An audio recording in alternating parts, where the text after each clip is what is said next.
ताजनगरी आगरा में ई वाहन व्यापार एसोसिएशन के बैनर तले जिलाधिकारी एवं पुलिस आयुक्त को ज्ञापन सौंपा गया। ये ज्ञापन पुलिस उपायुक्त के उस आदेश के विरोध एवं आदेश पर पुनर्विचार करने के लिए सौंपा गया, जिसमें आगरा शहर में नए ई रिक्शा और ऑटो रिक्शाओं का पंजीयन 10 जनवरी 2024 से बंद करने को कहा गया है।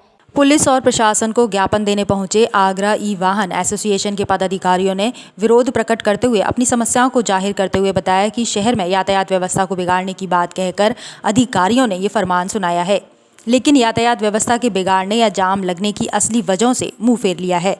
पदाधिकारियों ने बताया कि शहर में हजारों की तादाद में अवैध वाहन चल रहे हैं, जिनमें पैडल से चलने वाले मोटर फिट रिक्शा बड़ी तादाद में है। साथ ही कई ऐसे वाहन भी शहर की सड़कों पर फर्राटा भर रहे हैं जो शहरी सीमा में पूरी तरह प्रतिबंधित हैं, या ये कहें कि जो देहात क्षेत्र में चलते हैं, लेकिन इन वाहनों पर लगाम कसने की बजाय ई रिक्शा और ऑटो जैसे वैध वाहनों के पंजीयन बंद करने का तुगलकी फरमान सुना दिया गया है।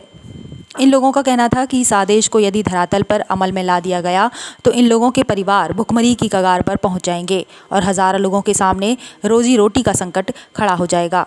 कि 10 तारीख को ई रिक्शा बंद हो रहे हैं, वो एक ऐसा फरमान है कि जिससे काफ़ी सारे लोगों की रोजी रोटी पे असर पड़ेगा, और जो भी लोग इस व्यापार से जुड़े हुए हैं, जो काम कर रहे हैं और जो उनके यहाँ जो रिक्शा चला रहे हैं, सब लोगों पे, गरीब लोग जो रिक्शा चलाते हैं उनकी रोजी रोटी पे सबसे ज़्यादा असर पड़ेगा। हम सब लोगों तो बेरोज़गार होंगे ही, साथ में जिन लोगों को हम रोज़गार देते हैं, जिन्हें हम रिक्शा देते हैं, वो भी सब बेरोज़गार होंगे। हर महीने करीब 300 से 400 ई रिक्शा आगरा के अंदर प्लस इलेक्ट्रिक ऑटो मिलाकर 700-800, मतलब कितने, एक ई रिक्शा से करीब 5 से 7 लोग परिवार के जुड़े होते हैं। सब लोगों को इफेक्ट होगा और महीने के अंदर कितने लोग बेरोजगार होंगे, आप ये खुद सोचिए। सरकार ने इसके बारे में बिल्कुल नहीं सोचा, ना हमारे बारे में सोचा। हम इतने सालों से व्यापार कर रहे हैं और आज हमारा व्यापार बिल्कुल एकदम 10 दिन में इन्होंने हमें नोटिस दे दिया कि ख़त्म कर दीजिए, आप बंद कर दीजिए।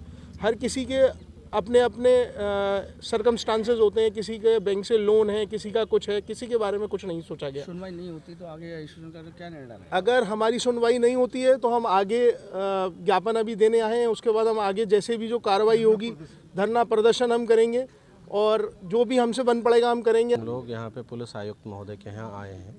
इसमें हमारी है, हमने एक स्लोगन दिया है, एक व्यापारी की पीड़ा। आप लोग देख सकते हैं, एक व्यापारी ही नहीं वरन हम लोग व्यापार करते हैं, अलग अलग बैंकों से लोन ले करके करते हैं। आज पुलिस आयुक्त महोदय ने एकदम से 10 दिन का ज्ञापन दे करके, 10 दिन की विज्ञप्ति दे करके हमारे व्यापार को तहस नहस कर दिया। आज हम लोग लगभग 100 से 200 दुकानदार हैं आगरा के। 200 दुकानदारों के यहाँ लगभग 500 लोग कर्मचारी हैं। 500 के अलावा 5000 रिक्शे चलाने वाले हैं। 5000 के अलावा उनके लगभग अगर एक परिवार में 5 मेंबर मान लें तो 25 से 30 हज़ार मेंबर हैं जो इमीडिएट इफ़ेक्ट से प्रभावित हो गए हैं, जो भुखमरी की कगार पे आ गए हैं। आज हम लोगों को समझ में नहीं आ रहा कि हम क्या करें। अपने ई रिक्शे जो स्टॉक में हैं, लगभग 200 से 300 ई रिक्शे आज सभी व्यापारियों के पास है, उन रिक्शों का क्या करें।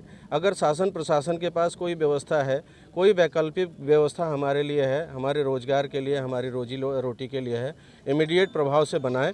अदरवाइज़ हम मांग करते हैं कि कम से कम 6 से 8 महीने का समय दें ताकि हम अपने व्यापार को अपने रिक्शों को भेज सकें और अपना दूसरे व्यापार की व्यवस्था कर सकें। ये पुलिस आयुक्त महोदय के आदेश के अनुसार 10 जनवरी से नई रिक्शा पंजीकरण बंद होने के विरोध में हम लोग यहाँ आए हैं।